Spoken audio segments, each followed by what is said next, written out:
My dear friends, my dear masters and my dear gods, great pranams to all of you. Masters, today we will discuss about the term good. Many people speak that everybody should be good, and elders will keep on telling juniors to be always good. But what is the meaning of good?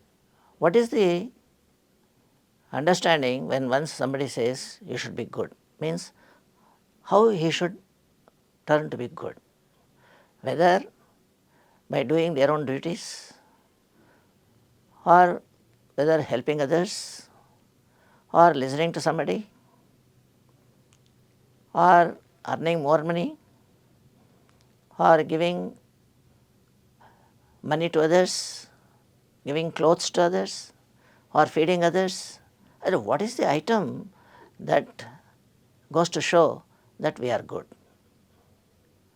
So there is a lot of confusion is there here. People say, hey, Mr. So-and-so, they will call their own children and say, be good. Suppose if the boy questions the father, Papa, what is the meaning of good? Then what reply the daddy will give? He will say, don't you know that much? But they will not explain what is good. No book contains what is good. It's a vague term. People say everybody and they nod their heads as if they understood everything. And teachers also will guide the children to be good. They will order to be good without explaining that what is good. What has to be done in order to be called a good person? That becomes a dilemma. When I was speaking on the same lines to one of the gatherings, I put a question like this: can anybody say what is the meaning of good? The gathering was having very educated personalities there. But many of the people presented a sort of ignorance. Somebody stood and told that helping others is good. Okay, if we take it for granted, then how long we should help? And what is the meaning of help? How many people we should help? So these are all the limitations what we have. And nobody can answer this. And lifelong you have to do. Then only helping is sufficient. While helping others, you can be also rude to your own family members. Is it okay? Can you be violent everywhere? And one way you are feeding everybody, one way you are helping everybody, you are a good Samaritan in the society. At the same time, if you are misbehaving with your own family, is it okay? Will it be called a good behavior? Can we call him a good person? Then what is the intricacies of this word? What is the good? How to understand the term good? So that becomes a challengeable task for humanity to understand. But society keeps on moving with that same term: be good, be good, be good, do good. Do good and be good, that's all. And further explanation will not be there. In no textbook there is explanation of good is there. If at all somewhere is there, it may be there, but commonly it is not finding place in any sort of studies there. So my dear friends, when question comes up regarding the good, we should remember one sentence. What is that? We should be in dharma. That is the right answer for this. If anybody is in dharma, he can be called good. So in Indian scriptures, in this continent, we have a deeper knowledge about the good. In Sanskrit, they have explained in one of the texts, yataha abhyudaya nisrayaha sa siddhihi is called dharma. Yataha abhyudaya nisrayaha sa siddhihi dharma iti uchyate. So they have defined what is good.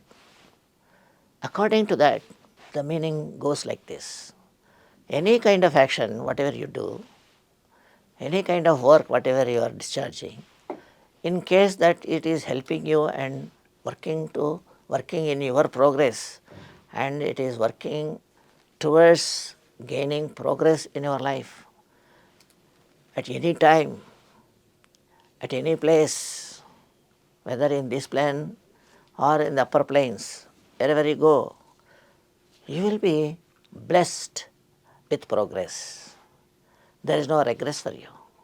So that kind of action comes under the term dharma, like that he said. What is dharma then? What kind of action is that dharma?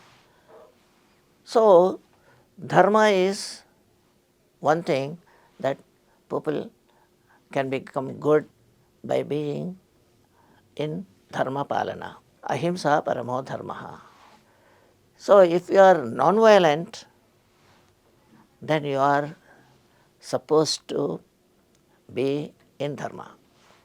So you are called a dharmic person. You are called a good man because dharma palana makes you good. What is dharma palana? Ahimsa. So violence should be shunned. You cannot afford to be violent against anyone. Either it may be a stranger or a known person or your own family members or whoever it is. You can never afford to be violent at all, if at all you want to be a good person. So the explanation of the good is given there as ahimsa paramo dharmaha. So the good thing is always, we should confine ourselves and do our duties, and we should never, never, never be violent against anyone on any count. What may be the reasons? Reasons may be justifying. Somebody must have done mistakes, but you cannot be violent against that. There are so many other actions you can take to redress that kind of mistake. Mistakes are common. Mistakes are universal. There is no person who doesn't do mistakes. To err is human. So when once in your own family, your own kids, your own boys, your own girls, your own children, if they commit some errors, do not be violent against them. By being violent, you are demonstrating that you are not a good person. But the people question, when once they are not listening, then what will be the course of action? We have to. But in any count, this kind of violent action is not required. Even though they do commit errors, you have to correct it. If you are wise enough, you have to correct the mistake. That is the kind of action you are supposed to take up, but not violating, but not beating, shouting, insulting, bothering them, give a suffering to them. All these things are forbidden. There should not be any kind of such violent action. Not only in the house, everywhere it is. So, kindly understand that ultimately good is non-violence. If you are non-violent, everybody can call you a good person. You need not give lots of money to others. You need not help anybody. Masters, when your term help comes up, it strikes to me to explain what is help. Kindly understand, nobody needs your help in this universe. Why? Because everybody is having the same energy as everybody has. There is no shortage. They can do help for themselves. Sometimes if they are not having any information, they are short of some sort of knowledge, then they may ask you to help. So when once you are asked to help, it is always within your right to help that person. On your own, without being asked, if you go and help, that goes into interfering with somebody's life.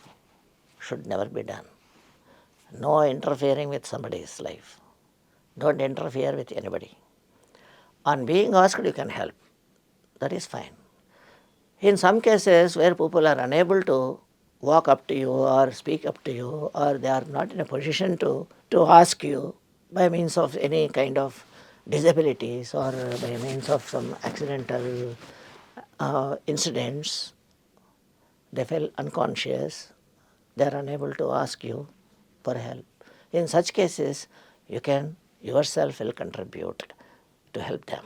That is called management of crisis. It is not a help, it is your duty. Management of crisis is always your duty. Everybody has to do that. Otherwise, helping is sparingly to do that. So, to become a good Samaritan is not the right thing always. Asked only you should help. That is what in Gita also is given. Sri Krishna explained to Arjuna how to help others. He said that Traigunya Vishaya Veda Nistraigunya Bhavarjuna. The gunas are three, Sattva, Rajo, Tamas. Three gunas are there. But all the three gunas are bad for us. That's what he said. You should be without all these three gunas. Nistraigunya. Yes. All the three don't engage. Don't be with. Okay. Nistraigunya Bhavarjuna, he said. Nitya sattvasto nirdvandvo niryogaha atmavan. That's what he wanted to tell.